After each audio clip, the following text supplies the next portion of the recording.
Hello बच्चों, तो आज हम लेकर आए हैं ठोस अवस्था के सीरीज का वीडियो नंबर 12, जिसमें हम पढ़ेंगे इकाई सेल के घनत्व के बारे में। इस चैप्टर में इस टॉपिक से न्यूमेरिकल क्वेश्चन बनते हैं, तो इस वीडियो को पूरा जरूर देखें। तो स्वागत, अभिनंदन, आभार। मेरा नाम है मोहित कुमार और आप देख रहे हैं केमिस्ट्री इन खाटी मेथड। तो चलिए शुरू करते हैं। तो हेडिंग लगाते हैं। आज का टॉपिक है हमारा इकाई सेल का घनत्व, जिसे इंग्लिश में कहा जाता है डेंसिटी ऑफ यूनिट सेल। ठीक है, तो सबसे पहले हम जानते हैं घनत्व क्या होता है। हम लोगों ने छोटी क्लास में पढ़ा है घनत्व। सर हमने तो नहीं पढ़ा घनत्व। तो जिन बच्चों ने नहीं पढ़ा वो देख लें कि घनत्व बराबर फॉर्मूला होता है। घनत्व बराबर फॉर्मूला होता है हमारा द्रव्यमान बटे आयतन। द्रव्यमान बटे आयतन। तो अगर मैं इस फॉर्मूला को इकाई सेल से जोड़ूं तो इकाई सेल के लिए इकाई सेल के लिए क्या हो जाएगा? इकाई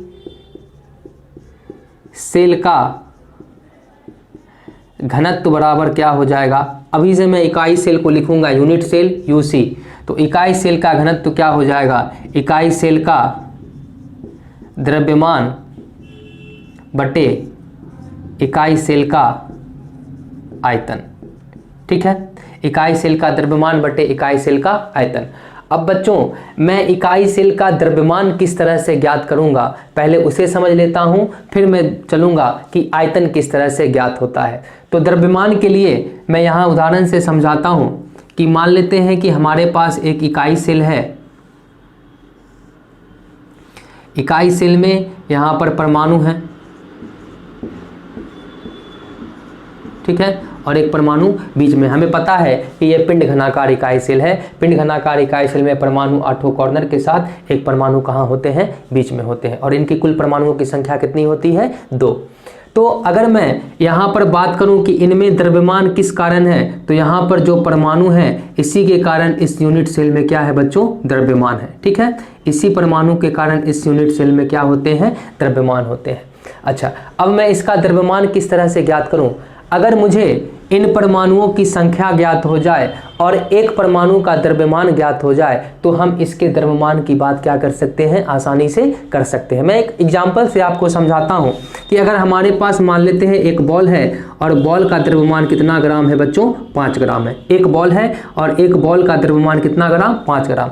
अच्छा, इसी आकार के अगर हमारे पास 10 बॉल हैं तो उनका कुल द्रव्यमान कितना हो जाएगा? तो 10, इसका मान हम कैसे निकालेंगे कि परमाणुओं की संख्या यानी बॉल की संख्या कितनी? 5, और एक बॉल का द्रव्यमान कितना ग्राम? 5 ग्राम। तो टोटल कितना ग्राम निकल के आ जाएगा? 50 ग्राम। यानी कुल बॉलों की संख्या गुने एक बॉल का द्रव्यमान अगर हम कर दें तो हमारे कुल बॉलों का द्रव्यमान क्या हो जाएगा? आसानी से ज्ञात हो जाएगा। तो द्रव्यमान के लिए हम लिख सकते हैं यूसी इकाई सेल का द्रव्यमान के लिए हम लिख सकते हैं इकाई सेल में परमाणुओं की संख्या, यानी इकाई सेल में परमाणुओं की संख्या और गुने एक परमाणु का द्रव्यमान। ठीक है, अगर एक परमाणु का द्रव्यमान ज्ञात हो और उनमें कुल परमाणुओं की संख्या कितनी हो ये ज्ञात हो जाए तो हमें यूनिट सेल का क्या निकल जाएगा? द्रव्यमान ज्ञात हो जाएगा। तो अगर मैं यूनिट सेल में परमाणुओं की संख्या को मान लूँ Z और इसे मैं एक द्रव्यमान को मान लेता हूँ m, तो हमारा यूनिट सेल का द्रव्यमान कितना हो जाएगा बच्चों? Z/m। इस इक्वेशन को मैं समीकरण 1 मान लेता हूँ। ठीक है, अब मैं इकाई सेल का आयतन ज्ञात करूं तो मैं मान लेता हूं कि यहां पर घनाकार इकाई सेल है। घनाकार इकाई सेल का आयतन, और हमें पता है कि घन का आयतन क्या होता है बच्चों? AQ होता है। तो इसका मान यानी द्रव्यमान और आयतन का मान समीकरण 1 में रखने पर, तो द्रव्यमान तथा आयतन का मान समीकरण 1 में रखने पर। तो हमारा फॉर्मूला क्या हो जाएगा बच्चों, इकाई सेल का घनत्व, इकाई सेल का घनत्व बराबर फॉर्मूला क्या हो जाएगा, इकाई सेल का द्रव्यमान, और द्रव्यमान के लिए हमारे लिए वैल्यू निकल के आ Z इंटू स्मॉल m बटे इकाई सेल का आयतन कितना है बच्चों, AQ। तो हमारा इकाई सेल का घनत्व निकल के आ गया Z into m into AQ। मैं इसे इक्वेशन 2 मान लेता हूँ। इक्वेशन कितना, मैं इसे इक्वेशन 2 मान लेता हूँ, क्योंकि इसे मुझे और आगे थोड़ा सा डिराइव करना है। बच्चों यहाँ पर ध्यान दीजिए, ये जो स्मॉल m है, ये स्मॉल क्या है, एक परमाणुओं का द्रव्यमान, यहाँ Z क्या है, परमाणुओं की संख्या, और AQ क्या है, इसका इकाई सेल का आयतन है। ठीक है, अब मैं इसे आगे और कैसे डिराइव करूँगा कि कभी कभी न्यूमेरिकल क्वेश्चन बनाते टाइम आप लोग को एक परमाणु का द्रव्यमान ना देकर आपको मान दे देगा एक मोलर द्रव्यमान का। कितने द्रव्यमान का, एक मोलर द्रव्यमान का। तो मैं इस फॉर्मूला को आज डिराइव करूंगा आगे, तब तक के पहले आप स्क्रीनशॉट ले लें। ले लिया, ठीक है। अब मैं इस वैल्यू को सबसे पहले साइड में लिख लेता हूं कि हमारे लिए वैल्यू निकल के आया Z इंटू स्मॉल m बट्टा AQ। ये हमारा है समीकरण 2। ठीक है, अब मैं इसे इरेज कर देता हूं। 1 2 3।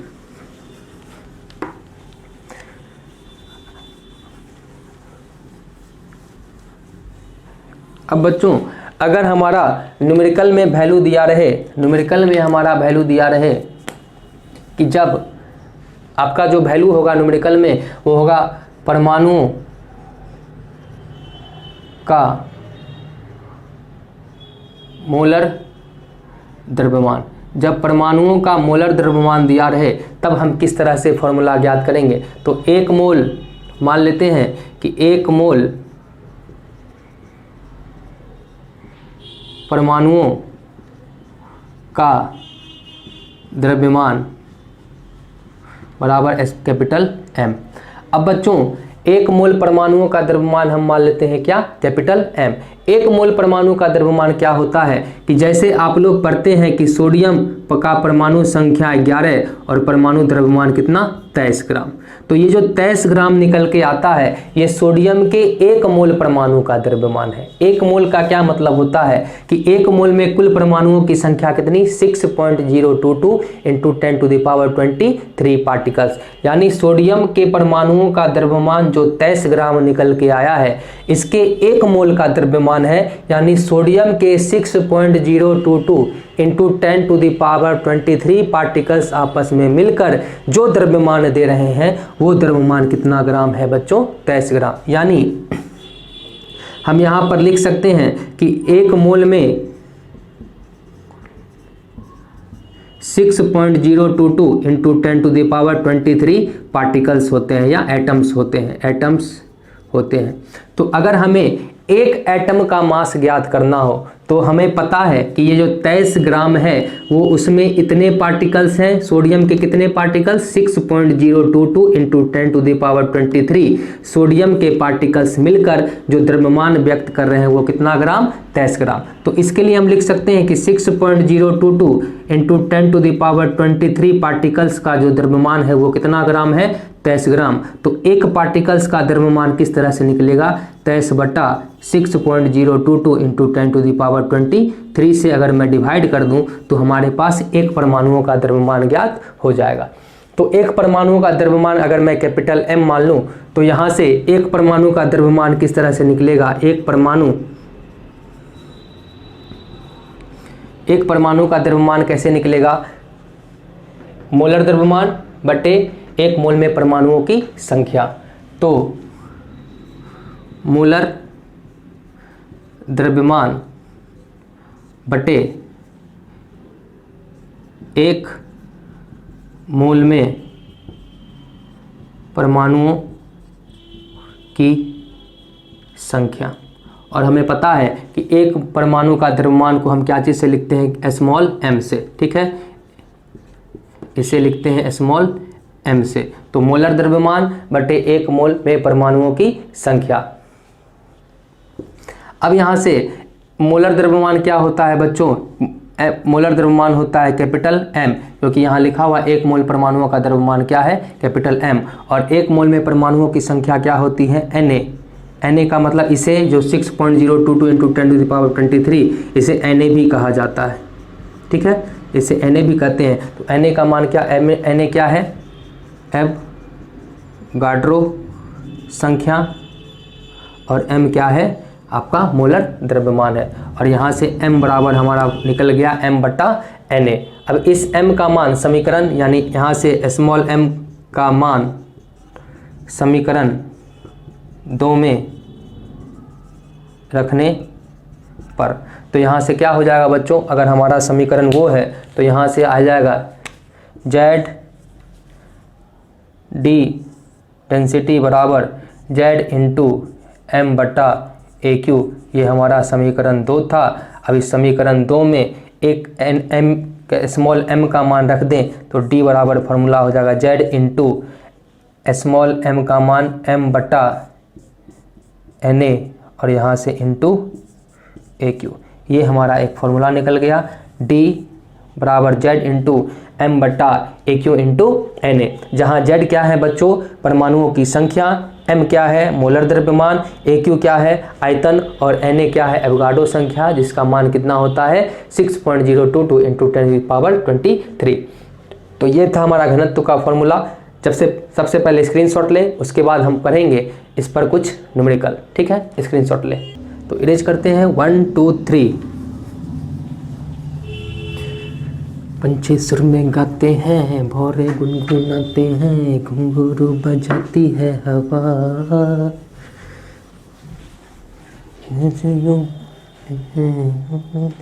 ठीक है बच्चों। तो चलो अब हम देखते हैं न्यूमेरिकल क्वेश्चन। सबसे पहला क्वेश्चन है हमारा कि क्रिस्टल जो FCC संरचना में है, जिसका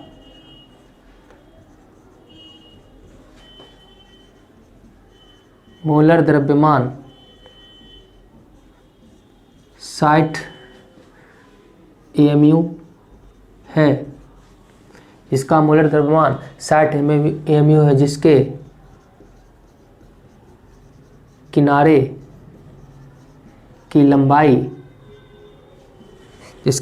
की लंबाई 400 पिकोमीटर हो, तो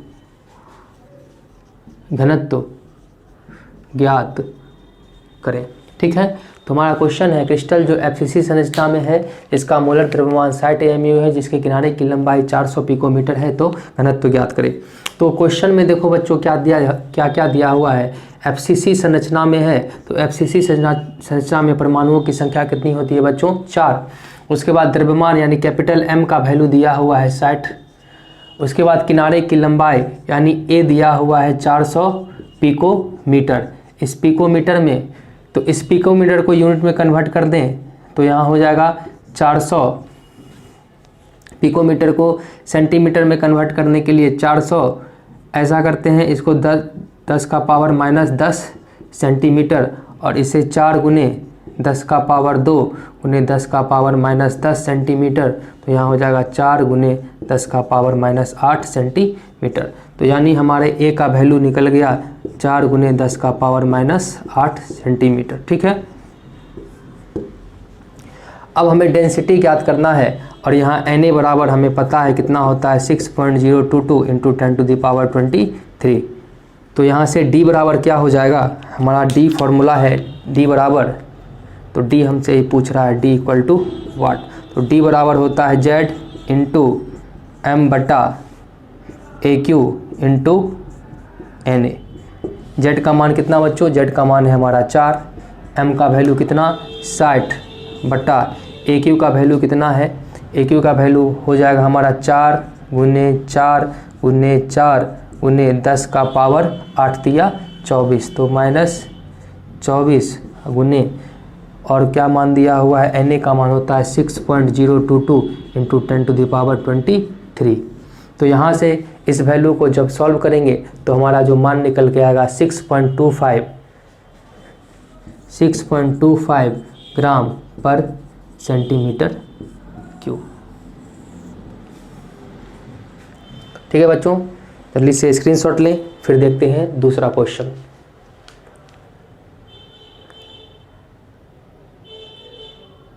ठीक है, इरेज कर दें, 1 2 3। ठीक है, अब हमारा दूसरा क्वेश्चन है कि कॉपर जो फलक घनाकार इकाई सेल में है, कॉपर जो फलक घनाकार इकाई सेल में है, यदि इसके किनारे की लंबाई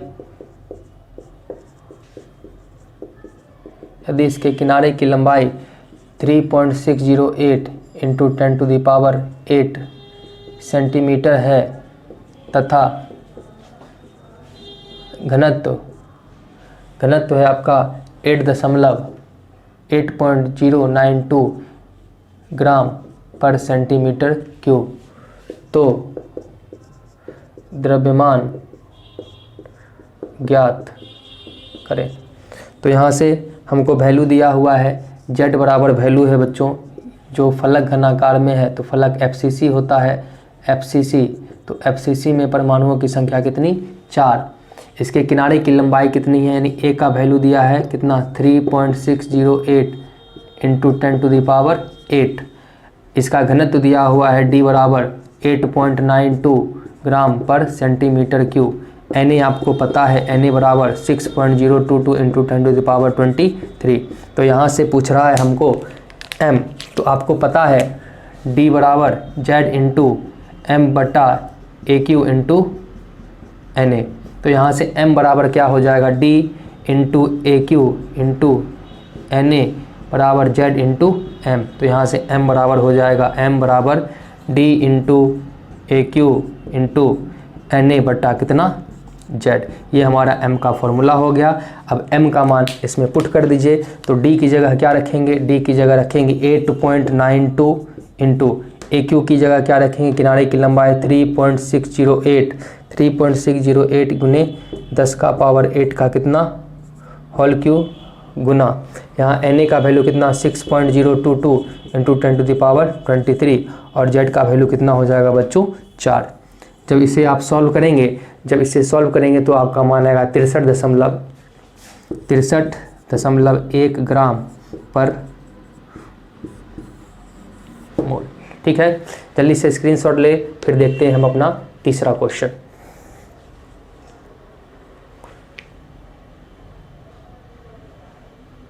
ठीक है, इरेज कर दे, 1 2 3।